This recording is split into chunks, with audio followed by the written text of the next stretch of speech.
To customize clock on the lock screen in the Samsung A07, just go for the settings. Now we have to go below into wallpaper and style settings, go for the lock screen, and right now click on the clock. First of all, as you can see, we are able to change the font style. Also, we can change size of this clock by making this swipe gesture, and we can change the color of this clock. We can get, for example, the multicolor clock.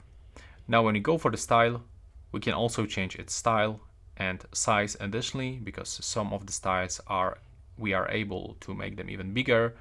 You can even get the analog clock if you want. And over here we can show date above the clock or under, and you can additionally show the weather information. Thanks for watching this video. By the way, if you want to make changes, click down in the right upper corner.